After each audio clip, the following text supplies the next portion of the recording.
শুরু করে দেই। আজকে 6 তারিখ, তারিখটা লিখে নাও সবার খাতায়।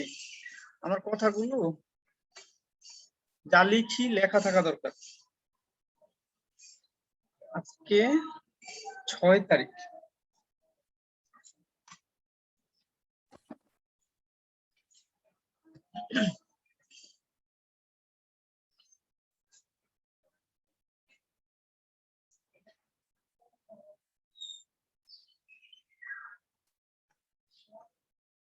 এটা হচ্ছে এক্সপেরিমেন্টের ডেট, আর আমরা আজকে এক্সপেরিমেন্ট নম্বর 2 করব। ফার্স্ট পেপারের যে এক্সপেরিমেন্ট নম্বর 2 আছে, বোর্ড থেকে বলে দিছে সেটা করব। নামটা হচ্ছে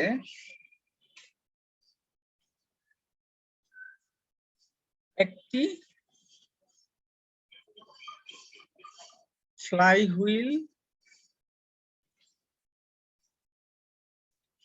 এর জড়তার ভ্রামক নির্ণয়।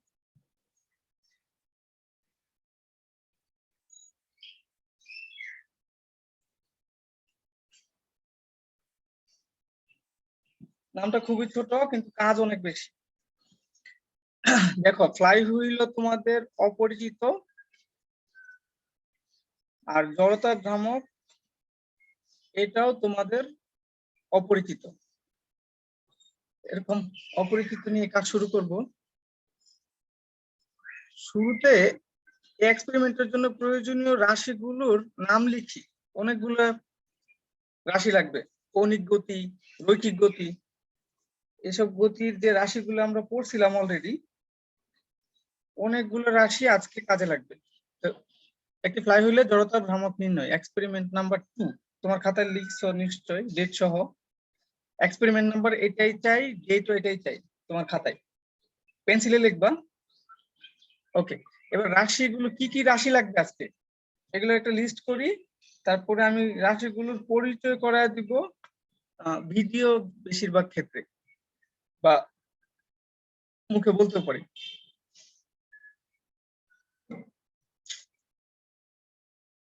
ওকে, আজকে যেই প্রথম রাশিটা সেটা হচ্ছে ভর, এম দিয়ে প্রকাশ করি, কেজি। তুমি লিস্ট করবা আর ভিডিওতে কোথায় এই সম্পর্কে দেখলা এটা একটু নোট করবা, লিখে রাখবা যে তুমি আসলে জেনে গেছো ভর কিভাবে নির্ণয় করা হয়েছে, জেনে গেছো। তুমি আগে কনভিন্স হবা, পরে অন্যকে কনভিন্স করবা। 2 নম্বর যে রাশিটা সেটা হচ্ছে অভিকর্ষ ত্বরণ। আমি শুধু সংক্ষেপে লিখি, মিটার পার সেকেন্ড স্কয়ার। 3 নম্বর যে রাশিটা সেটা হচ্ছে উচ্চতা, মিটার। স্যার আসসালামু আলাইকুম। ওয়ালাইকুম আসসালাম। 4 নম্বর রাশি, ওয়ালাইকুম সালাম। 4 নম্বর রাশি হচ্ছে রৈখিক বেগ।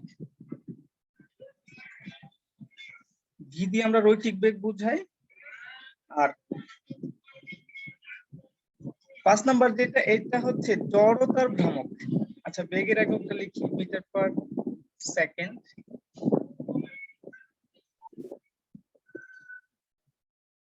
যেটা আমরা নির্ণয় করবো এটা 5 নম্বরে লিখছি, এটার একক হচ্ছে কেজি মিটার স্কয়ার। 6 নম্বর যে রাশিটা সেটা হচ্ছে কৌণিক বেগ, তোমরা জানো এর একক হচ্ছে রেডিয়ান পার সেকেন্ড। 7 নম্বর এটা হচ্ছে ঘূর্ণন সংখ্যা। আমাদের এখানে একটা কিছু ঘুরবে আর কি, একটা চাকা ঘুরবে, এটার 2 ধরনের ঘূর্ণন সংখ্যা নির্ণয় করব, একটা n1 আর একটা n2। আর একটা রাশি কাজ, ঘূর্ণন সংখ্যার একক তো টি, এত টি, কাজের একক জুল, তোমরা জানো। এখানে যে কাজটা এটা হচ্ছে ঘর্ষণের জন্য কৃত কাজ, কাজকে ডাব্লিউ দিয়ে প্রকাশ করা হয়, তোমরা সবাই জানো। আর n2 আরেক ধরনের ঘূর্ণন সংখ্যা, 2 রকম হবে বলছিলাম, আমি বলে দিব কিরকম। তারপরে হচ্ছে সময় নির্ণয় করব, সেকেন্ডে নির্ণয় করব, এটা স্টপ ওয়াচ দিয়ে নির্ণয় করব। তারপরে একটা রাশি, এটা হচ্ছে টর্ক। এটা সম্পর্কে শুধু বলবো, নির্ণয় করব না। টর্ক হচ্ছে যে আমরা রৈখিক গতির ক্ষেত্রে বল প্রয়োগ করে গতির পরিবর্তন করি, আর কৌণিক গতির ক্ষেত্রে টর্ক প্রয়োগ করলে ঘূর্ণন সৃষ্টি হয় আর কি। রৈখিক গতির ক্ষেত্রে বল যে কাজটা করে, কৌণিক গতির ক্ষেত্রে টর্ক সেই একই কাজ করে। টর্ক ঘূর্ণন সৃষ্টি করে, কোনো একটা বস্তুতে বা কোনো একটা সিস্টেমে ঘূর্ণন সৃষ্টি করে। 12 নাম্বার যে রাশিটা, আবার বলো। 8 নাম্বার আর 9 নাম্বারটা কি জানি ছিল? 8 নাম্বারটা হচ্ছে কাজ, কৃত কাজ, ঘর্ষণের জন্য কৃত কাজ 8 নাম্বারটা। আর 9 নাম্বারটা হচ্ছে এটাও ঘূর্ণন। 7 আর 9 দুইটাই ঘূর্ণন, ঘূর্ণন সংখ্যা। মানে আমাদের একটা চাকা ঘুরবে, কতবার ঘুরছে এটা লিখে রাখতে হবে। আমি ডিটেলসে বলবো, আমি রাশিগুলো লিখতেছি, কতগুলো রাশি লাগবে এগুলা ভিডিওতে কোথায় কোথায় পাইলা টিক দিয়ে রাখবা। আর তুমি নিজের মতো নোট করে রাখবা যে এই আমি ঘূর্ণন সংখ্যাটা এইভাবে নির্ণয় করব, কাজটা এইভাবে নির্ণয় করব। আরেকটা হচ্ছে ব্যাসার্ধ। আর আমাদের যে চাকাটা ঘুরবে ওইখানে একটা ব্যাসার্ধ নির্ণয় করতে হবে। 13 নম্বর হচ্ছে, এটা একটু জটিল, এটা হচ্ছে কৌণিক গতিশক্তি। এই রাশিটার নাম হচ্ছে কৌণিক গতিশক্তি। তো শক্তির একক জুল। ওকে, এ হচ্ছে আমাদের এতগুলো রাশি। তোমার খাতায় লিস্ট থাকবে। আমি কিছু কথা বলে ভিডিওতে এই রাশিগুলো কোথায় কোথায় কিভাবে নির্ণয় করবো দেখাবো। 20 মিনিট পরে অ্যাটেন্ডেন্স নিব পেছন দিক থেকে, প্রথম 10 জন, তারপরে 10 জন, এরকম করে 301 পর্যন্ত যাবা। ওইখানেই যারা ব্রেক নিতে চাও ব্রেক নিবা, তারপরে এক্সপেরিমেন্টটা দেখবো। ওকে, 12 আর 13 কি স্যার? 12 আর 13। 12 হচ্ছে আর মানে কোন একটা ব্যাসার্ধ নির্ণয় করবো, কোথাও কোন একটা ব্যাসার্ধ নির্ণয় করবো। এটা হচ্ছে আর ব্যাসার্ধ, মানে কোন একটা পাইপ টাইপ কিছু থাকবে, এর ব্যাসার্ধ নির্ণয় করব একটা সিলিন্ডারের মতো। আর ই হচ্ছে কৌণিক গতিশক্তি। আমরা রৈখিক গতিশক্তি পড়ছি আগে, হাফ এম ভি স্কয়ার, এরকম ঘূর্ণনের ক্ষেত্রে একটা রাশি কৌণিক গতিশক্তি। NH04 এটা আমি কিভাবে চিনবো?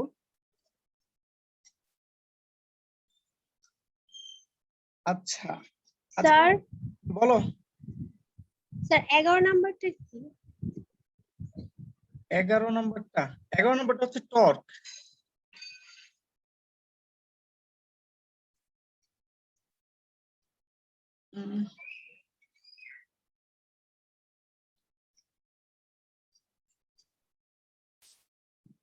আচ্ছা দেখি একটু। আচ্ছা ল্যাপটপে কে যেন আসো? নদী কি ল্যাপটপে আসো?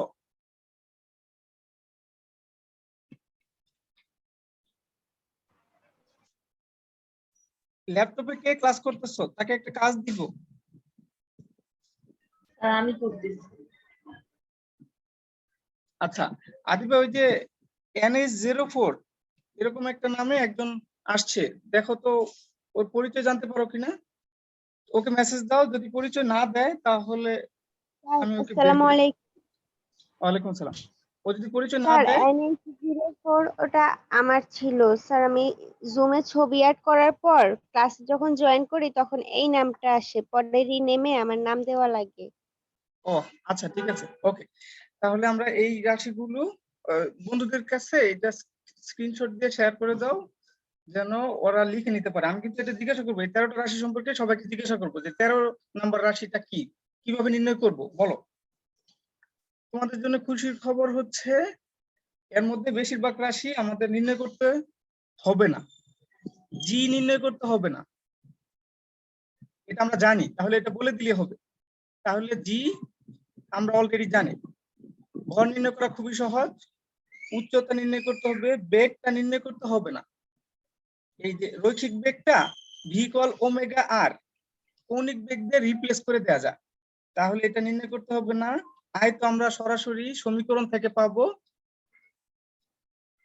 আর হচ্ছে 8 নাম্বার ঘর্ষণের কারণে যে কৃত কাজ, এটাও আমরা প্রতিস্থাপনের মাধ্যমে রিপ্লেস করে দেবো, এটাও নির্ণয় করতে হবে না। বাকি ভর নির্ণয় করতে হবে, এইচ নির্ণয় করতে হবে, আই তো ফাইনালি আমরা চাচ্ছি। ওমেগাও বিভিন্ন ভাবে নির্ণয় করা যায়।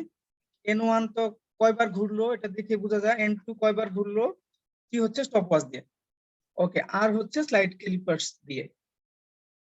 ওকে, লাস্টে কৌণিক গতিশক্তি, এটাও সরাসরি নির্ণয় করা যাবে না, রিপ্লেস করে দিব। এবার আমরা তাহলে চলে যাই আমাদের থিওরি কিছু দেখি, তারপরে ভিডিও দেখবো ওই রাশিগুলো কোনটা কোথায় আছে।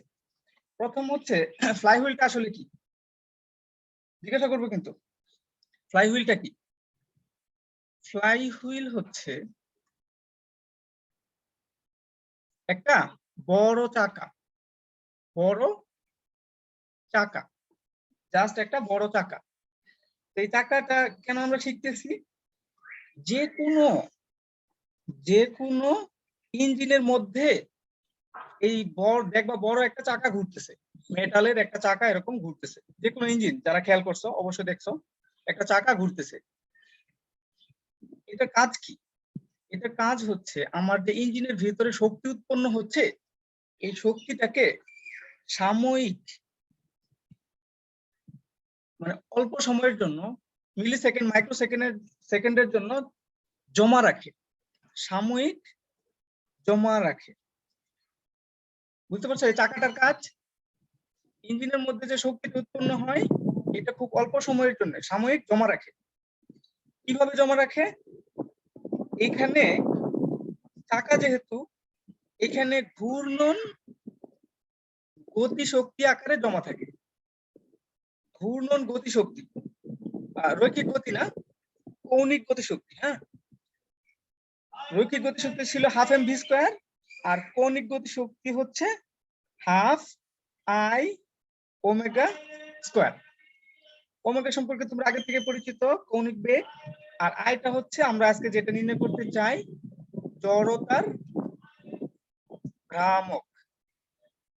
ওকে, তাহলে ফ্লাইহুইল হচ্ছে একটা বড় চাকা যেখানে শক্তি খুব অল্প সময়ের জন্য জমা থাকে কৌণিক গতিশক্তি আকারে। ফ্লাইহুইল সম্পর্কে জিজ্ঞাসা করলে এই কয়েকটা রাশি বললেই হবে।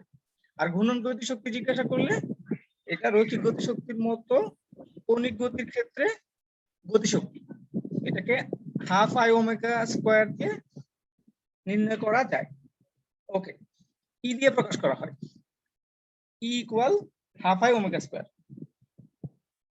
ওকে, এবার আমরা জড়তার ভ্রামক সম্পর্কে একটু বলে নেই, বলতে চাইছিলাম না, বলে নেই। আচ্ছা, এর আগে জড়তা বলি তো, জড়তা কার কার মনে আছে? 9 থেকে যে পড়ে আসতেছো, দেখি তো একটু জড়তা সম্পর্কে জিজ্ঞাসা করি। জড়তা স্যার কাকে আমি বলে? বলি, বলো। স্যার বস্তু বলি স্থির বস্তু স্থির থাকতে চায় এবং গতিশীল বস্তু গতিশীল থাকতে চাওয়ার প্রবণতাকে হচ্ছে জড়তা বলে। আচ্ছা, ওকে, সুন্দর হয়েছে। জড়তা হচ্ছে স্থির যেটা আছে, মানে বেগ যেটা শূন্য, এ শূন্য থাকতে চায়, আর বেগ যেটা শূন্য না, সে শূন্য হইতে চায় না, এটা হচ্ছে জড়তা। আমরা জানি যদি হালকা বস্তু হয় তাহলে বেগ শূন্য আছে, একে সহজেই তুমি গতিশীল করতে পারবা যদি হালকা বস্তু হয়, হালকা বস্তু হয়। আর যদি ভারী বস্তু হয়, এ যদি গতিশীল থাকে তাহলে তাকে থামাইতে তোমাকে বেশি বল প্রয়োগ করতে হবে, বেশি কষ্ট করতে হবে। আর উল্টাটা ঘটলেও বেশি বল প্রয়োগ করতে হবে, থামাইতেও বেশি বল প্রয়োগ করতে হবে, চালাইতেও বেশি বল প্রয়োগ করতে হবে। ওকে, তো হালকা ভারী মানে বুঝছো যে এটার ভর বেশি, এটা কেজি বেশি, এটার কেজি কম। ওকে, এখন এটা হচ্ছে রৈখিক গতির ক্ষেত্রে জড়তা। কৌণিক গতির ক্ষেত্রেও যে জড়তা আছে সেটাকে আমরা বলি জড়তার ভ্রামক। কৌণিক গতির ক্ষেত্রে যে জড়তা কাজ করে সেটাকে আমরা বলি জড়তার ভ্রামক। আমরা জানি কৌণিক গতির ক্ষেত্রে সবগুলো রাশি চেঞ্জ হয়ে যায় কিছুটা। ওকে, কৌণিক বেগ, রৈখিক বেগ, এরকম কৌণিক সরণ, রৈখিক সরণ, কৌণিক ত্বরণ, রৈখিক ত্বরণ, এরকম। জড়তাটা হচ্ছে এখানে কৌণিক গতির ক্ষেত্রে জড়তার ভ্রামক। এটা আসলে কি মিন করে?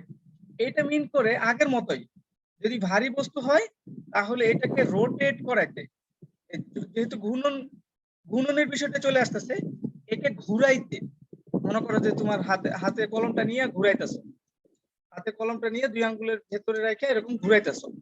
এটা খুবই সহজ। তোমাকে যদি একটা বড় বাঁশ দেওয়া হয়, একটা বড় কাঠি দেওয়া হয়, তুমি কিন্তু সহজে এই কাজটা করতে পারবে না, একটু কষ্ট হবে। আরো যদি ভারী কোনো কিছু দেওয়া হয়, বড় একটা রড দেওয়া হয়, তুমি পারবা না। তো ভরের বিষয়টা এখানেও কাজ করে, কিন্তু আরেকটা বিষয় কাজ করে, আমি তোমাদেরকে বলার চেষ্টা করি, দেখি পারি কিনা। মনে করো তোমাকে 5 কেজি ভরের একটা 5 কেজি ভরের একটা পাথর দেওয়া হলো। এই পাথরটাকে ছোট্ট একটা রশি দিয়ে বলা হইলো তোমাকে যে এটা তোমার মাথার উপরে ঘুরাও। আচ্ছা 5 কেজি না 1 কেজি দেই, ভয় পাবা আবার। মাথার উপরে ঘুরাও, তুমি এক পাশে ধরে এই পাশে ধরে মাথার উপরে ঘুরাইতে পারবা আশা করি। কিন্তু যদি এই রশিটাকে বিশাল বড় করে দেওয়া হয়, মনে করো 10 মিটার করে দেওয়া হলো। 10 মিটার মানে কি, তোমার মাঠের এই প্রান্ত থেকে মাঠের ওই প্রান্ত পর্যন্ত এত বড় একটা রশি, তুমি সাহসী পাবা না যে এটাকে আমি রশির এক প্রান্তে বেঁধে ঘুরাইতে থাকবো মাথার উপরে, সাহসী পাবা না। তার মানে কি, এই যে দূরত্বটা তোমার হাত থেকে যে বস্তুটার দূরত্ব, এটা বেশি ইফেক্ট করে। কতটুকু ইফেক্ট করে? জড়তার ভ্রামককে যদি আমরা আই দিয়ে প্রকাশ করি, আমরা দেখেছি এটা mr² এই আকারে প্রভাব বিস্তার করে। জড়তার ভ্রামক ভরের সমানুপাতিক, দূরত্বের বর্গের সমানুপাতিক। জড়তা ভ্রামকের সাথে ভরের সম্পর্ক হচ্ছে সমানুপাতিক সম্পর্ক। ভর যদি বাড়ে তাহলে জড়তা ভ্রামক বাড়বে, দ্বিগুণ করলে দ্বিগুণ হবে। কিন্তু দূরত্ব যদি দ্বিগুণ করি, জড়তার ভ্রামক 4 গুণ হয়ে যাবে। দূরত্ব যদি 3 গুণ করি, মানে সুতার দৈর্ঘ্য যদি 3 গুণ করি, তাহলে জড়তার ভ্রামক 9 গুণ হয়ে যাবে। এটা আমাদের প্র্যাকটিক্যাল, আমাদের আলোচনা আছে, থিওরিতেও আলোচনা আছে, পরে ডিটেইলস আলোচনা করব। এখানে শুধু সংজ্ঞাটা জানলেই আপাতত হবে। এখানে ভরের একক কেজি আর দূরত্বের একক মিটার, তাহলে একক হয়ে যায় কেজি মিটার স্কয়ার, জড়তার ভ্রামকের একক। তাহলে জড়তার ভ্রামকের সংখ্যাটা এরকম যে ঘূর্ণন গতির ক্ষেত্রে যে জড়তা, তাকে বলে জড়তার ভ্রামক। একে আই দিয়ে প্রকাশ করা হয়, এর একক কেজি মিটার স্কয়ার। ওকে, এখন আমি একটা প্র্যাকটিক্যাল কেস একটু তোমাকে দেখাচ্ছি। মনে করো তুমি এই কাঠিতে বেঁধে এরকম একটা বস্তুকে ঘুরাচ্ছ, এই দিক দিয়ে ঘুরাচ্ছ, এই বৃত্ত বরাবর সে ঘুরতেছে। এখন প্রবলেমটা হচ্ছে বস্তুটার দূরত্ব এই বিন্দু থেকে কোনটা, এখানে যে বিন্দুগুলো আছে এটার দূরত্ব, নাকি এই যে দূরে যে বিন্দুগুলো আছে এটার দূরত্ব, কোনটা নিবা তুমি? উত্তর হচ্ছে সবগুলোই নিতে হবে। জড়তা ভ্রামক নির্ণয় করার জন্য আমাদের কি দরকার?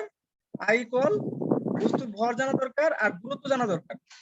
এই যে ঘুরাইতেছি, যে এই বস্তুটাকে যে এইভাবে ঘুরাচ্ছি, কাছের যে বিন্দুগুলা বস্তুগুলা, বিন্দু বস্তু কল্পনা করতে পারি, বিন্দু বিন্দু বিন্দু বিন্দু এরকম কল্পনা করতে পারি। কাছের বিন্দুগুলার দূরত্ব কম, কিন্তু দূরের যে বিন্দুগুলো আছে এগুলোর দূরত্ব তো বেশি। কোশ্চেন হচ্ছিল যে তাহলে কোনটা নিব? অ্যান্সার হচ্ছে সবগুলো নিতে হবে, সবগুলো নিতে হবে। কিভাবে তাহলে হিসাবটা করব? জড়তা ভ্রামক নির্ণয় করতে হইলে আমার যেটা করতে হয় প্র্যাকটিক্যালি যেটা করতে হয়, জড়তা ভ্রামক নির্ণয় করতে হলে প্রত্যেকটা বিন্দু বস্তুর ভর জানা থাকতে হবে। মনে করো r1 দূরত্বে যেটা আছে সেটার ভর যদি m1 হয়, r2 দূরত্বে যেটা আছে সেই বিন্দুটার ভর যদি m2 হয়, তাহলে আমরা এই যে m1 এর জন্য জড়তা ভ্রামক নির্ণয় করে ফেলতে পারি m1 r1 স্কয়ার, r2 এর জন্য নির্ণয় করে ফেলতে পারি m2 r2 স্কয়ার। এইভাবে সবগুলো বিন্দুর জন্য আমার জড়তা ভ্রামক নির্ণয় করে সাম করে দিতে হবে। তাহলে আমাদের সমীকরণটা এরকম শেষ পর্যন্ত। এই সবগুলো বিন্দু বস্তুর জন্য জড়তা ভ্রামক নির্ণয় করে দিয়ে আমি যোগ করে দেব। তাহলে এই যে এই জায়গাটার সাপেক্ষে আমি যে বস্তুটাকে ঘুরাইতেছি এর জড়তার ভ্রামক পাওয়া যাবে, তাছাড়া পাওয়া যাবে না। এখন প্রশ্ন হচ্ছে আমরা কি বস্তুটাকে এরকম করে টুকরা টুকরা করে ভাগ করে ভর নির্ণয় করব? উত্তর হচ্ছে নো। তাহলে কি করব? করব হচ্ছে ব্যাক ক্যালকুলেশন। তুমি ব্যাক ক্যালকুলেশনে যত স্মার্ট হবা তত তুমি আগায় যাবা অন্যদের তুলনায়। মনে করো তোমাদের স্যার, আমাদের কৌশিক স্যার ব্যাক ক্যালকুলেশনে খুবই ভালো, এজন্য সে আঁকানো। এনডিসিতে নটরডেম কলেজে ব্যাক ক্যালকুলেশন শেখানোই হয় স্টুডেন্টদেরকে। ব্যাক ক্যালকুলেশনটা তোমার একটু ধারণা দিই তোমাকে। মনে করো তুমি তো জানো যে sin square theta plus cos square theta সমান 1। এখন তোমাকে যদি বলে 1 থেকে এখানে আসো, এটা হচ্ছে ব্যাক ক্যালকুলেশন। যদি এটা পারো কোনো ভাবে তাহলে তুমি স্যার আপনার কথা ক্লিয়ার শুনতে পাচ্ছি না। আচ্ছা, সবার ক্ষেত্রে একই হচ্ছে যে আমার কথা শোনা যাচ্ছে না? জি স্যার, অনেক হ্যাঁ, আওয়াজ স্যার। হচ্ছে। জি স্যার। আওয়াজ? আচ্ছা, জি জানলা খোলা। স্যার, মনে হচ্ছে আপনি বাসে বসে আছেন। ও সাকুরা, আমি বাসে বসে নাই, আমার জানলায় প্রচন্ড বাতাস উড়ায় নিয়ে যাচ্ছে। ও, তো ব্যাক ক্যালকুলেশন হচ্ছে যে পেছন থেকে সামনে চলে আসা। তোমরা কি এই ক্যালকুলেশনটা পারবা কে কে? 1 থেকে sin square theta plus cos square theta প্রমাণ করতে পারবা কে কে এই মুহূর্তে? জিজ্ঞাসা করবো না?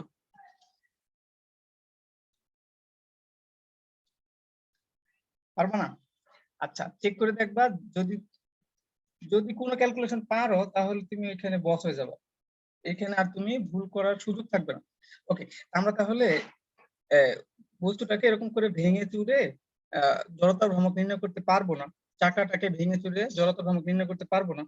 তো একটা পদ্ধতি অবলম্বন করব, সেটা হচ্ছে ব্যাক ক্যালকুলেশন। এটা সবাই জানি আমরা, শক্তির সংরক্ষণশীলতা। শক্তির সংরক্ষণশীলতা এটা সবার জানা আছে। শক্তি সংরক্ষণশীলতা জিজ্ঞাসা করি তো কার কার মনে আছে?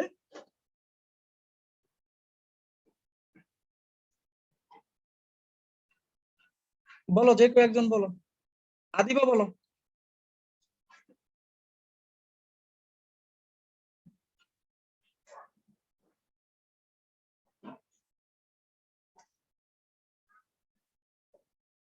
কি কারণ মনে নাই শক্তি সংরক্ষণশীলতা? স্যার এটা কি যে শক্তির কোনো স্যার, বিনাশ বলবো? নেই, শুধু রূপ পরিবর্তন করে? Sir m1 v1 plus m2 v2 by v1 plus v2 বা m1 plus m2। না, শক্তি সংরক্ষণশীলতা বলতে শক্তির ধ্বংস নাই, সৃষ্টি নাই। কোন ঘটনার আগে যতটুকু শক্তি ছিল এর যোগফল, আর ওই ঘটনার পরে শক্তির যোগফল সমানই থাকবে। এটা হচ্ছে শক্তির সংরক্ষণশীলতা। আমরা এই ঘটনাটাকে কাজে লাগাবো, এই থিওরিটিকে কাজে লাগাবো। আমরা কোনো একটা শক্তিকে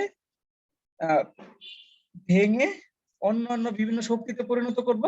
তারপরে আমাদের যে এই যে সমীকরণটা, ইকুয়াল সমীকরণটা পেয়ে গেছি, এই সমীকরণ থেকে আমরা জড়তা ভ্রামক নির্ণয় করে ফেলবো।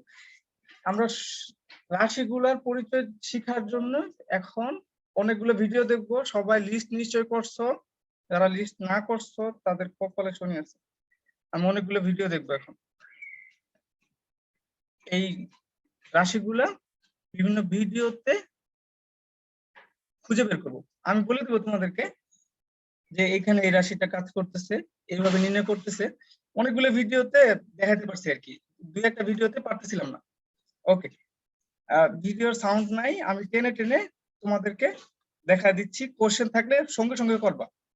ওকে, এটা হচ্ছে আমাদের সেই কাঙ্ক্ষিত ফ্লাই হুইল, একটা চাকা যেটা কিনা ঘুরতে থাকবে, আর আমরা এর মধ্যে শক্তি জমা করতে পারবো অল্প সময়ের জন্য।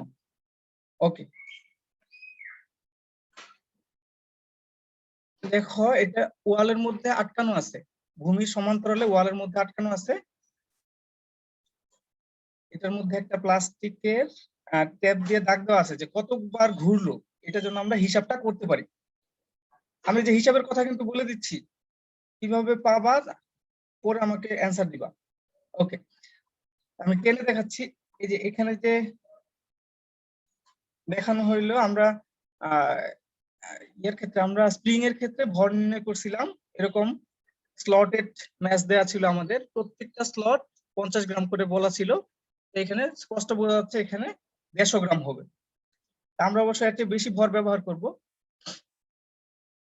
এই ভরগুলো কিভাবে কাজে লাগাবো আমরা দেখব। এই যে এখানে একটা ছিদ্র আছে, দেখো এই ছিদ্রের মধ্যে একটা সুতা দিয়ে ওই ভরটাকে আটকে দেব।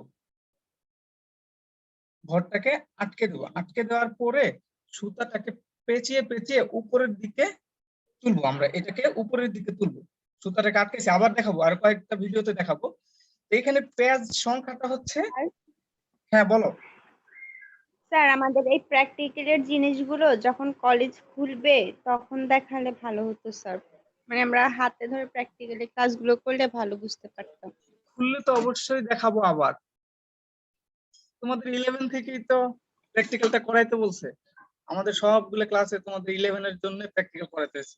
কলেজে বসে থাকছি আমি প্রত্যেকদিন, শুধু এখন লকডাউনের কারণে যাইতে হচ্ছে না। হ্যাঁ, দেখানো হবে। ওকে, আর তোমরাই প্র্যাকটিক্যাল জমা দিচ্ছ না। তোমাদের জন্য সবাই প্র্যাকটিক্যাল করতেছে, আমরা যাই বসে আছি, আর তোমরা প্র্যাকটিক্যাল জমা দিচ্ছ না। আচ্ছা, এই ভরটাকে এইভাবে ওই যে সুতাটা কিভাবে পেঁচাবো আরো কয়েকটা ভিডিও দেখবো আমরা।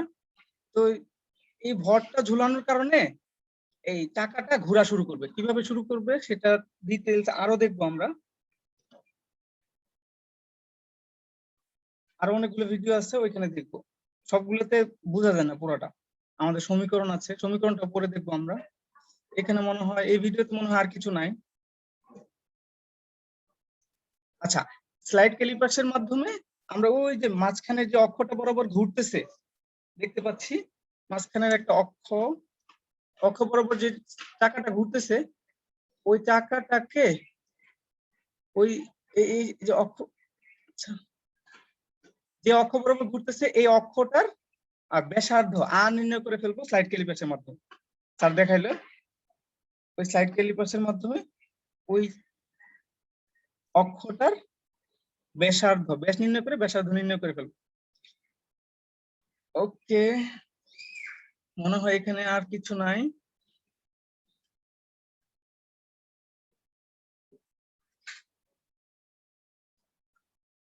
উনি হিসাব করতেছে যে এখানে কতগুলো প্যাচ দেওয়া হয়েছে। এটা হচ্ছে N1, কতগুলো প্যাচ দিয়েছো তুমি, এটা হচ্ছে N1। তারপরে এখানে টাইমিং এর ব্যাপারটা একটু দেখো, টাইম আসলে কোনটা মাপবো আমরা। যখন এই ভর ঝুলানো হবে তখন চাকাটা ঘুরতে থাকবে, ভরটা একটা সময় বিচ্ছিন্ন হয়ে যাবে, আমার ওই চাকা থেকে বিচ্ছিন্ন হয়ে যাবে। যখন বিচ্ছিন্ন হবে তখন টাইমারটা অন করবো। দেখো টাইমার এখন অন করা হয় নাই। যখন বিচ্ছিন্ন হবে সঙ্গে সঙ্গে টাইমারটা অন করতে হবে। খেয়াল করতে হবে এই যে এখন বিচ্ছিন্ন হলো, টাইমারটা এভাবে অন করব। কতক্ষণ অন রাখবো? যতক্ষণ পর্যন্ত এটা না থামবে ততক্ষণ পর্যন্ত অন রাখবো। ওকে, থেমে গেলি অফ। এই যে থেমে যাওয়ার আগে প্রথমে একবার ঘুরছে, এটা N1, থেমে যাওয়ার আগে আর N2 টাইমটা আমরা স্টপ ওয়াচে রেকর্ড করব। ওকে, স্টপ ওয়াচের টাইমটা রেকর্ড করব, সেটা হচ্ছে N2 এর জন্য। N1 এর জন্য কোনো টাইম রেকর্ড করব না। ওকে, হিসাবটা আমরা পরে দেখব। নেক্সট ভিডিওটা দেখি। বিভিন্ন ভিডিওতে অল্প অল্প করে বোঝার মতো আছে। ফ্লাইহুইল এই যে মাঝে এরকম গর্ত থাকে দেখা যাচ্ছে, আমাদের এই প্রান্তের দিকে ভরটা বেশি, মাঝের দিকে ভর নাই বললেই চলে। আমরা চেষ্টা করি যে প্রান্তের দিকে ভরটাকে বেশি রাখার জন্য, তাহলে এটা বেশি ইফেক্টিভ হয় আর কি। এই ভিডিওতে দেখি কি আছে, টিক দিয়ে রাখো এখানে কি পেলা। আচ্ছা, এখানে স্যার ভালো একটা জিনিস দেখাইছে যে আসলে কোথায় এনার্জিটা তৈরি হয়। আমাদের তাপ ইঞ্জিনের মধ্যে যে এনার্জিটা তৈরি হয়, এই যে উপরের দিকে এই যে লাল একটা চেম্বার দেখানো হয়েছে, এইখানে ওই গ্যাসের বিস্ফোরণটা হয়, যখন স্পার্ক করা হয় তখন এনার্জি উৎপন্ন হয়। ওই এনার্জিটা এই শাফটের মাধ্যমে এখানে এসে জমা হয়। যদি হাত দিয়ে ঘোরাচ্ছে, এখানে যখন তাপ ইঞ্জিনে বিস্ফোরণটা হবে বা স্পার্কটা করবে, তখন যে এনার্জিটা তৈরি হবে সেটা আমাদের এই হুইলের মধ্যে অল্প সময়ের জন্য জমা থাকবে। আর হুইলের সাথে আমাদের গাড়ির চাকা যুক্ত আছে, আমরা প্রয়োজন মতো এখান থেকে এনার্জিটা নিয়ে আমার গাড়িটা চালাতে পারবো। ওকে, এখানে আর কিছু আছে দেখি।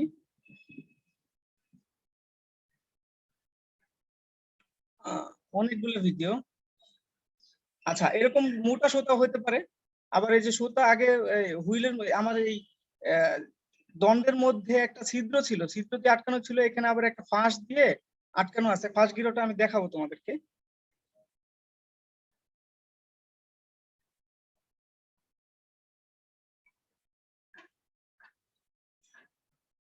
আচ্ছা, ফাঁস গিরোটা দেখাইছে এই যে এখানে এভাবে ফাঁস গিরোটা ওই উপরের দিকে অক্ষের মধ্যে যে একটা টিপ আছে, ওই টিপের মধ্যে বসাই দিয়ে হাত দিয়ে এভাবে উঁচা করলে আমার এই যে ভরটা আস্তে আস্তে উপরের দিকে আসবে আর সুতাটা পেঁচায় যাবে। আমি যখন ছেড়ে দেব তখন এই যে বস্তুটাকে উপরের দিকে উঠাইলাম, বাম হাতের মধ্যে যে ভারী বস্তুটা আছে এটা উপরের দিকে উঠাইলাম, এই উচ্চতায় আছে। এই উচ্চতায় কোনো বস্তুকে নিয়ে গেলে এই বস্তুটার মধ্যে এমজিএস পরিমাণ শক্তি জমা হয়, আমরা জানি সবাই। এই বস্তুটার মধ্যে এমজিএস পরিমাণ শক্তি জমা হয়। এই যে এমজিএস পরিমাণ শক্তিটা জমা হয়েছে, এই শক্তিটাকে আসলে আমরা বিভিন্ন শক্তিতে পরিণত করি। এখানে স্থিতিশক্তি জমা হয়, জমা করি আমরা যখন উপরে তুলি, স্থিতিশক্তি জমা হলো। তারপরে এই শক্তিটা যখন ব্যয় হবে, নিচের দিকে নামবে, শক্তিটা ব্যয় হবে, কি কি শক্তিতে পরিণত হবে? এই চাকাটা ঘুরবে, তাহলে চাকাটার মধ্যে ঘূর্ণন গতি শক্তি জমা হবে। আরেকটা হইলো যে এই যে ভরটা এটা একটা গতিতে নিচের দিকে পড়বে, তাহলে এখানে গতিশক্তি জমা হবে। আর শক্তি ব্যয় হবে হচ্ছে এই যে আমাদের চাকাটার দুই পাশে আটকানোর ব্যবস্থা আছে, এখানে দুইটা বিয়ারিং আছে, এই বিয়ারিং কে ঘোরানোর জন্য ঘর্ষণের কারণে শক্তি ব্যয় হবে। ঘর্ষণের কারণে এই বিয়ারিং এর মধ্যে শক্তি ব্যয় হবে। আমাদের স্থিতিশক্তিটা এই তিনটা শক্তিতে পরিণত হবে। আমাদের ভর যখন নিচে নামবে গতিতে, গতিশক্তি, যখন চাকাটা ঘুরবে চাকার মধ্যে ঘূর্ণন গতিশক্তি, আর যখন চাকাটা ঘোরার জন্য বিয়ারিং এ ঘষা লাগবে, ওইখানে ঘর্ষণ হিসেবে কিছুটা শক্তি ব্যয় হবে।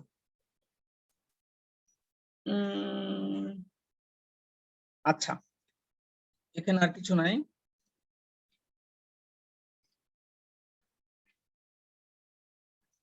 ভরটাকে দেখানো হয়েছে, স্লটেড ম্যাচ গুলোকে দেখানো হয়েছে। এখানে সুতা দিয়ে কিভাবে আমরা আটকাবো সেটা মনে হয় এখানে দেখানো হয়েছিল। এখানে স্লাইড ক্যালিপার্সের সাহায্যে কিভাবে ব্যাসটা নির্ণয় করে ব্যাসার্ধ নির্ণয় করবো সেটা দেখানো হয়েছে। এটা তো তোমরা জানো, 9-10 থেকে পড়ে আসতেছো।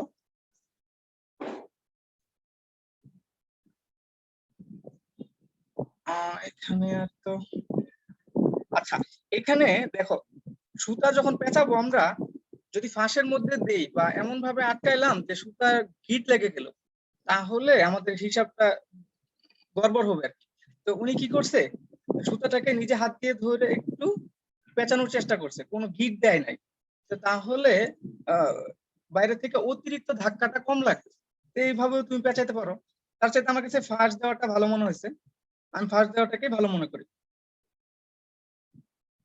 এখানে সুতাটাকে কোনো জায়গায় শক্ত করে আটকায় নাই,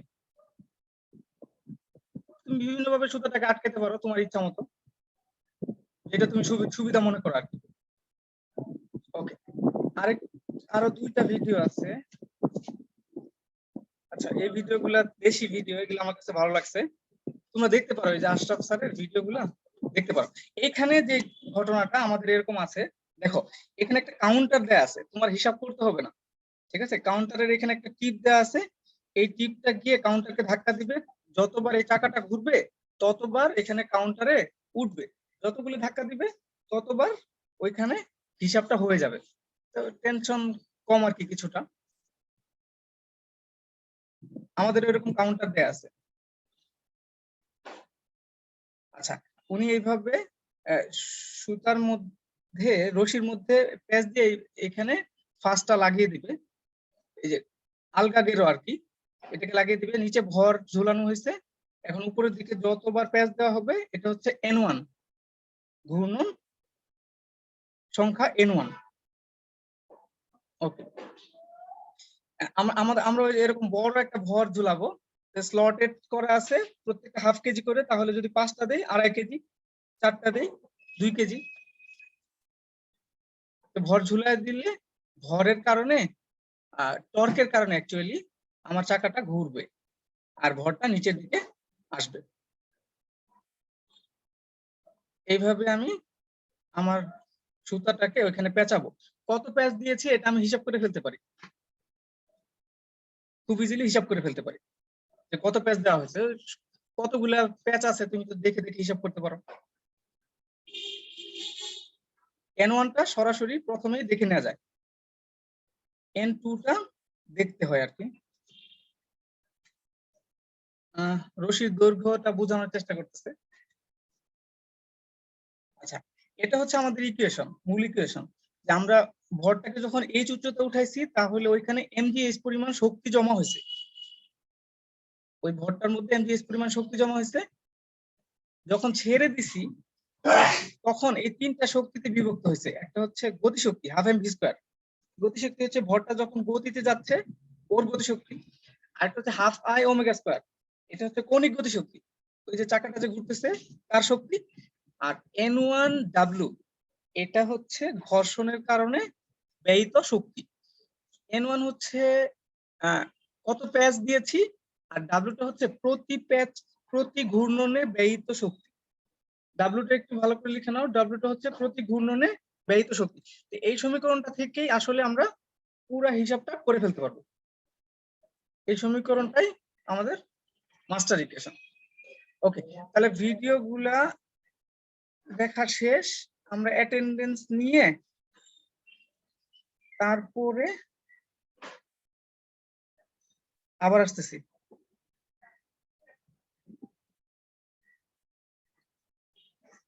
যাদের একটু সময় লাগবে ঘুরে আসতে পারো, 10 মিনিট লাগবে হয়তো অ্যাটেন্ডেন্স নিতে।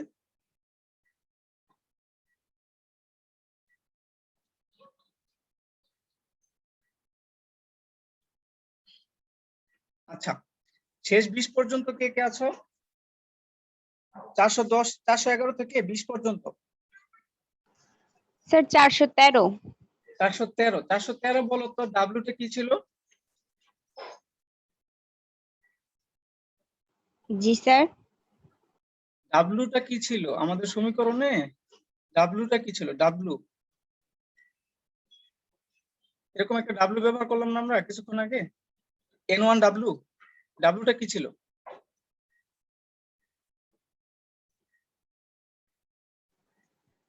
ভুলে গেছো? আচ্ছা, তারপরে 11 থেকে 20 এর মধ্যে কে আছো? 415। হ্যাঁ 15 বলো, ডাব্লুটা কি ছিল? 414। 15 বলো, ডাব্লুটা 414। হ্যাঁ 414 দিয়েছি। 15 বলো, ডাব্লুটা কি ছিল?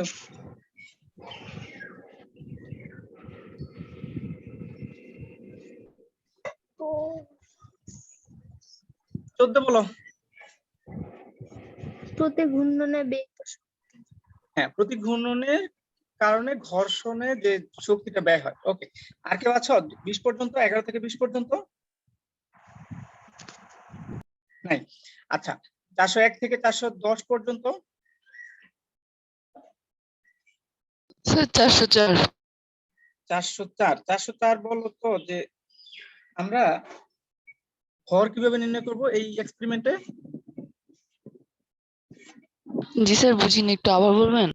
আমরা আমাদের এক্সপেরিমেন্টে ভর কিভাবে নির্ণয় করব? ভর কিভাবে নির্ণয় করব?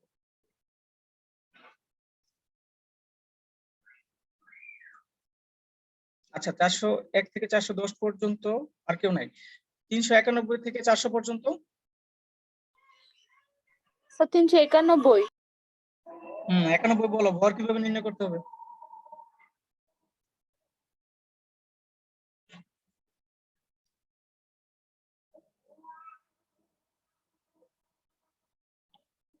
আচ্ছা, 391 থেকে 400 পর্যন্ত আর কেউ আছে? স্যার 400। 400 বলো, কিভাবে ভর নির্ণয় করতে হয়?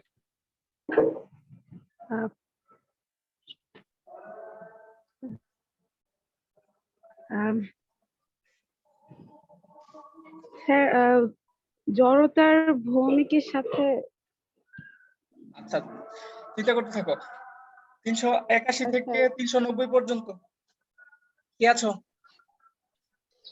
383 390 88 90 83 আর কে? 381 আচ্ছা 83 দিয়েছি। আচ্ছা 381 আচ্ছা 81 বলো ভর কিভাবে নির্ণয় করবা এই এক্সপেরিমেন্টে?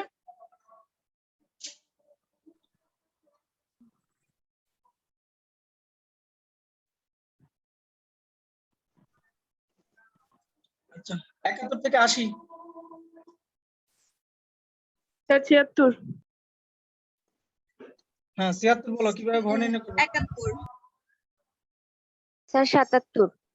মনে নাই। এইমাত্র বলছি বিভিন্ন ভাবে বলছি। আচ্ছা 71 বলতে পারবা যে ভর কিভাবে নির্ণয় করবো আমরা?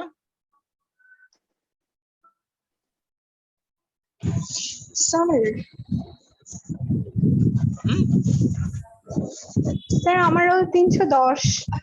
হাসিনারে এমন ওষুধ বানাইবার কাছে সপ্তাহে খিলা দিব না বলে যাব করোনার ওষুধ কয়া এটা কি কথা কইতে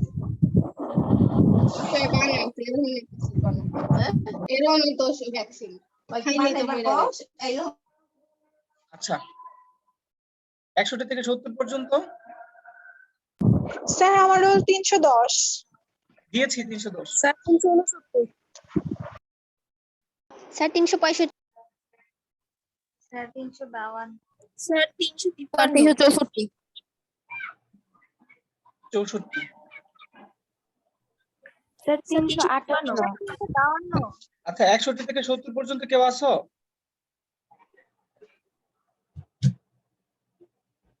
একান্ন থেকে 62 সরি 51 থেকে 60 স্যার 358। স্যার 352। 58 দিয়েছি 52 দিয়েছি স্যার 353 আচ্ছা 53 দিয়েছি 354 54 দিয়েছি 41 থেকে 50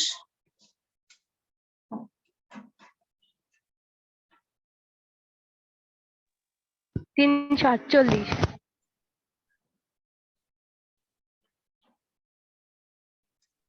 31 থেকে 40 348 হ্যাঁ 48 দিয়েছি 41 থেকে 40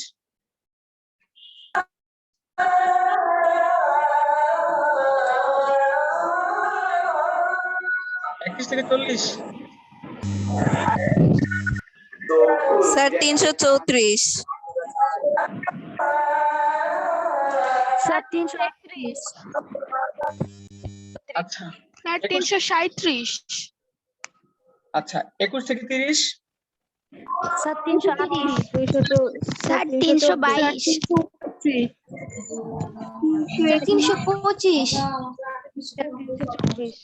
325 22 25 29 30 321 আচ্ছা স্যার 328 328 ওকে 11 থেকে 20 পর্যন্ত 324 স্যার আচ্ছা 24 স্যার 313। 312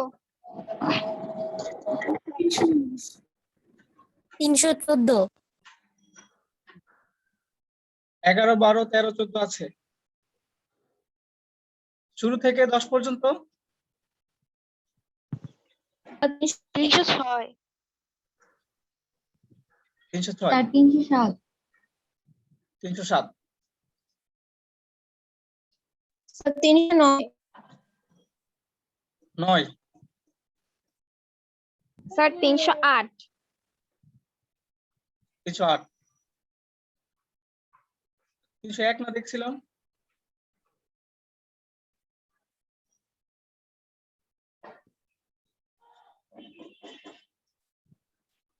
ওকে মনে হয় অ্যাটেন্ডেন্স শেষ হয়েছে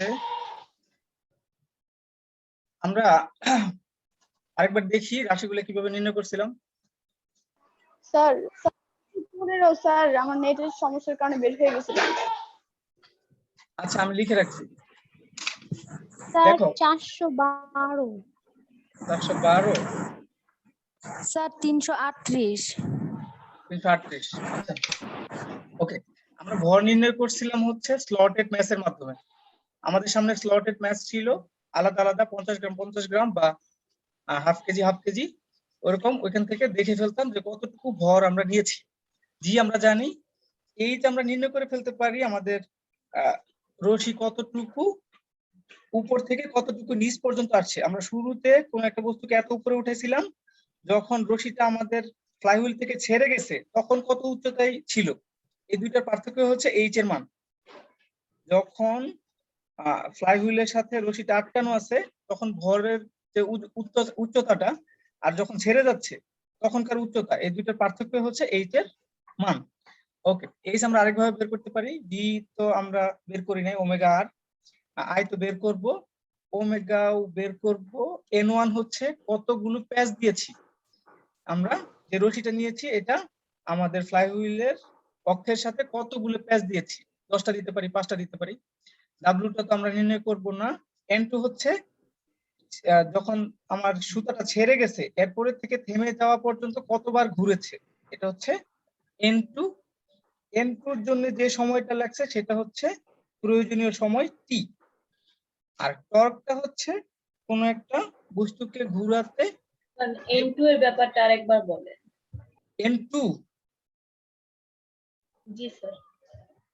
আমার ঘূর্ণন অক্ষ থেকে যখন রশিটা খুলে যাচ্ছে, ঘূর্ণন অক্ষ থেকে একটা সময় রশিটা খুলে যাবে না, খুলে গিয়ে বস্তুটা আলাদা হয়ে যাবে, ভরটা আলাদা হয়ে যাবে।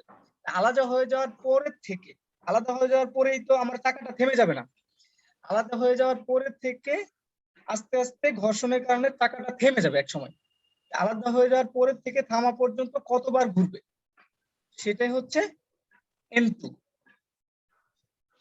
ওকে, আরটা হচ্ছে আমার অক্ষের ব্যাসার্ধ, আর এটা হচ্ছে আমার কৌণিক গতি শক্তি। ওকে, আমার থিওরিটা একটু বাকি ছিল। থিওরিটা এরকম ছিল যে আমরা কোন একটা ভরকে উপরে উঠাইছি, তাহলে ওইখানে mgh পরিমাণ শক্তি জমা হয়েছে। তো ভরটা যখন ছিঁড়ে মানে আমার অক্ষ থেকে ছুড়ে যাচ্ছিল তখন গতি শক্তি নিয়ে যাচ্ছিল, হাফ এম ভি স্কোয়ার পরিমাণ গতি শক্তি নিয়ে যাচ্ছিল। যখন আমার অক্ষ থেকে বিচ্ছিন্ন হয়ে যাচ্ছে ভরটা, ওই ভরের গতিটা হচ্ছে এই ভিটা, গতিশক্তি নিয়ে যাচ্ছিল। আর আমার চাকার মধ্যে ঘূর্ণন গতিশক্তি দিয়ে যাচ্ছে হাফ আই ওমেগা স্কোয়ার। আর যখন ছুড়ে যাচ্ছে তখন তো ভি। এর আগে চাকাটাকে ঘুরাইতে গিয়ে কিছুটা কাজ করতে হয়েছে। ঘূর্ণনের জন্য বিয়ারিং এর মধ্যে ঘর্ষণ কাজ করছে। প্রতি ঘূর্ণনে যদি ডাব্লিউ পরিমাণ শক্তি ব্যয় হয়, তাহলে যদি N1 সংখ্যক প্যাচ দেই আমি, তাহলে ওইখানে ব্যয়িত শক্তির পরিমাণ হবে N1W। এই হচ্ছে আমার প্রথম সমীকরণ। এইখানে ভিটাকে আমি ভি ইকুয়াল ওমেগা আর এই সমীকরণ দিয়ে রিপ্লেস করে দিতে পারি। তাহলে ওমেগা কৌণিক বেগ, এটা নিয়ে আমাদের একটু টেনশন আছে, পরে নির্ণয় করব। আর তো স্লাইড ক্যালিপার্সের মাধ্যমে নির্ণয় করতে পারি। ওমেগা নির্ণয় করব, আর ডাব্লিউটাকে আমরা এক্ষুনি রিপ্লেস করতেছি। দেখো ডাব্লিউটাকে কিভাবে রিপ্লেস করব আমরা, তোমার বইয়ে দেয়া আছে, আমি বলে দিচ্ছি ডাব্লিউটাকে কিভাবে রিপ্লেস করছি। দেখো, যখন আমার কাছ থেকে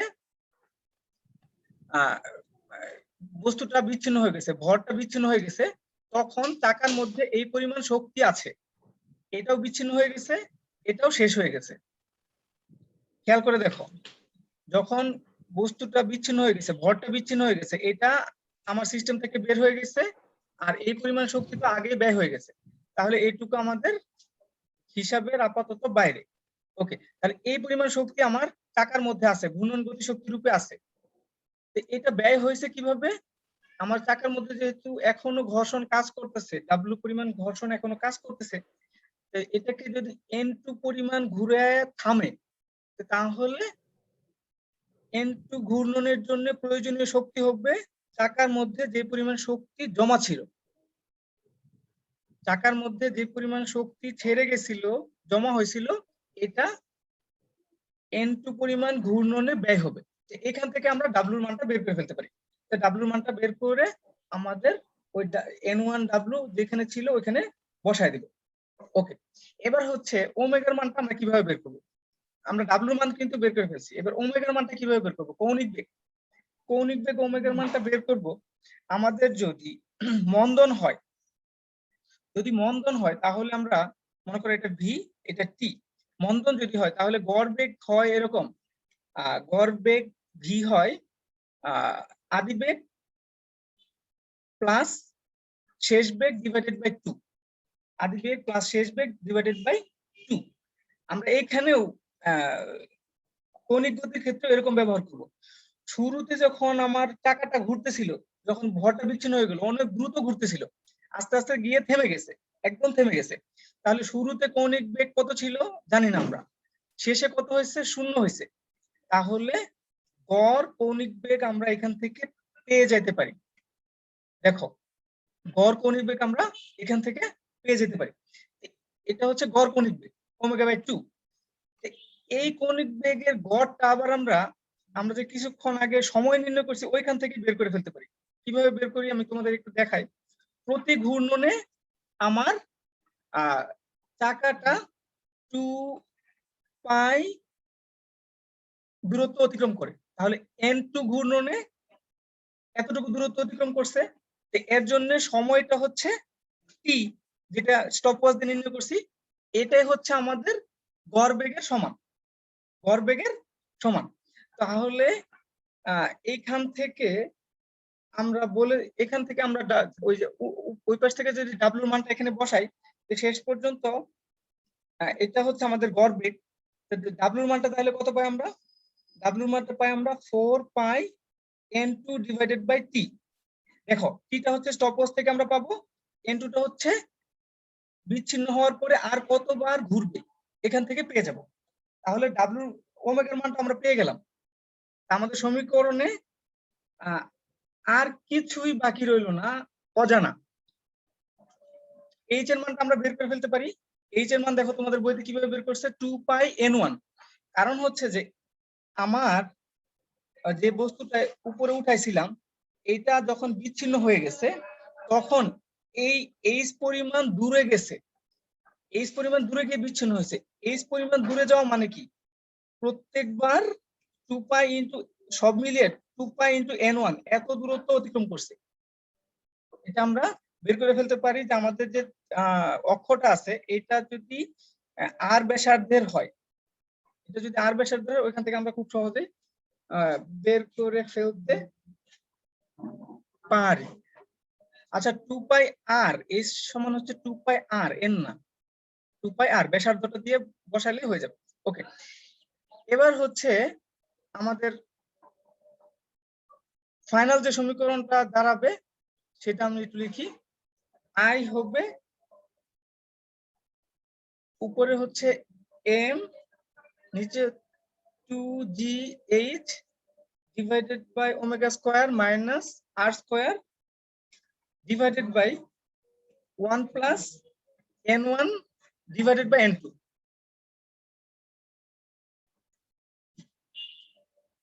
এইখানে সবগুলো রাশির মান আমরা বের করে ফেলছি,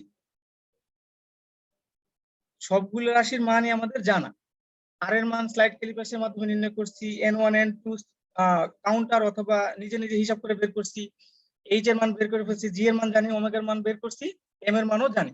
এইভাবে আমার ওই যে চাকাটা ঘুরাচ্ছিলাম এই চাকাটার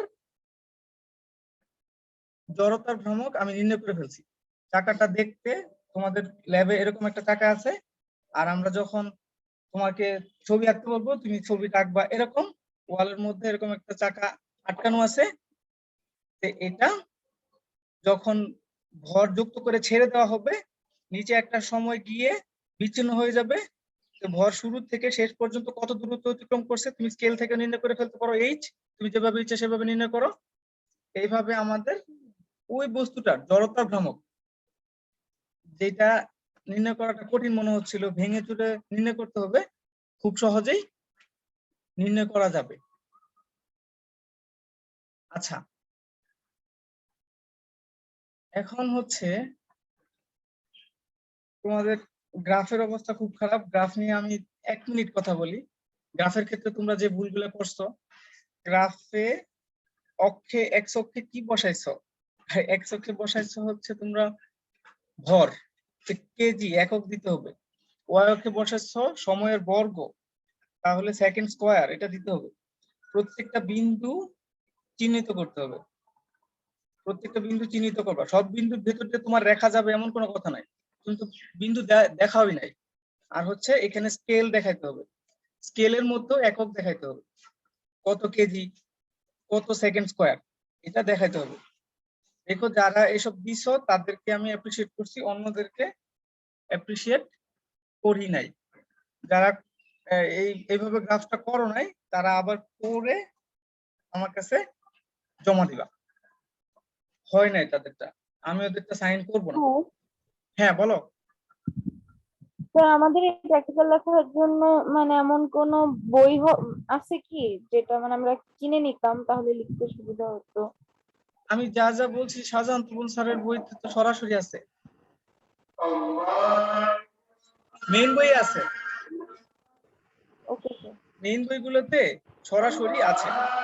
তুমি আমরা হয়তো তোমাদের যদি পড়াইতে না পারি তাহলে মানগুলো দিয়ে দিব, এখানে কত ভরের জন্য কত ঘূর্ণন সংখ্যা পাইলাম আমরা। এখন যেহেতু পড়াইতে পারলাম না, আমরা তো দেখি কি করা যায়। যদি শেষ পর্যন্ত পড়াইতে না পারি তাহলে তোমাদেরকে মানগুলো দিয়ে দেওয়া হবে, মানগুলো দিয়ে দিব। ঠিক আছে, সবগুলো মান তোমাদেরকে দিয়ে দিব যে n1 এর মান কত ছিল, n2 এর মান কত ছিল, p এর মান কত ছিল, ওমেগার মান কত ছিল, h এর মান কত ছিল। তোমাদের বইতে এরকম লিস্ট করা আছে, ওই মানগুলো বসালেই হয়ে যাবে।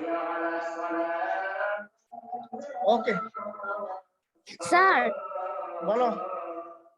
স্যার শাহজাহান তপন স্যারের বইতে যে আমাদের টেক্সট বইতে যে ব্যবহারিকটা দেওয়া আছে না, সেখানে যে ফলাফল দেওয়া, শুধু ফলাফল বিশ্লেষণ নাই, মানে ফলাফল বিশ্লেষণ দেওয়া নেই। বিশ্লেষণ যদি না লাগে দিবে কেন? আর তোমার কাছে যদি মনে জি হয় স্যার। বিশ্লেষণ লাগবে, তোমার কাছে যদি মনে হয় বিশ্লেষণ লাগবে তাহলে দিবা, না লাগলে স্যার দেওয়ার শোনা দরকার নেই। যায় না। আচ্ছা স্যার, না দিলেও হবে?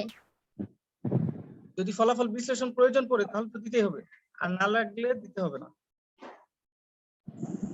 স্যার একটা কথা ছিল। বলে ফেলো। স্যার আমি হচ্ছে কি আগের মানে প্রথম পার্টের ক্লাসটাও করছি এবং শেষ পর্যন্ত করতেছি, কিন্তু মাঝখানে আমার কারেন্ট চলে যাওয়া অ্যাটেন্ডেন্সটা দিতে পারিনি, একটু যদি দিয়ে দিতেন। হ্যাঁ 316। জি স্যার। ওকে, আর কারো অ্যাটেন্ডেন্স বাকি আছে?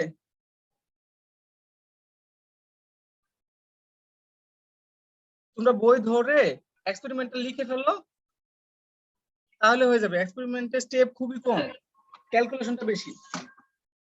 বলো। স্যার লেখার কাজটা কি এখন থেকে শুরু করবো? আপনি তো শখের মানগুলি দেন নাই, তো মান দিলে লিখি। সব ফাঁকা থাকবে। ও আচ্ছা স্যার মানে আমাদের স্যার মানগুলো পরে দিবেন?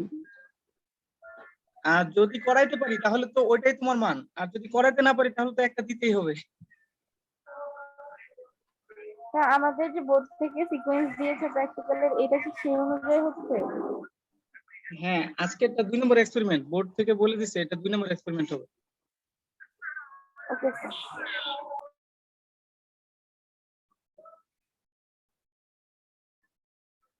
আচ্ছা সবাই লিখে ফেলো, লিখে ফেললে আর আগের গ্রাফটা আমাকে দেখাও, গ্রাফটা বেশি ইম্পর্টেন্ট। ওকে আজকে ক্লাস শেষ, আল্লাহ হাফেজ। স্যার আসসালামু আলাইকুম। স্যার আসসালামু আলাইকুম। আসসালামু আলাইকুম। আসসালামু আলাইকুম।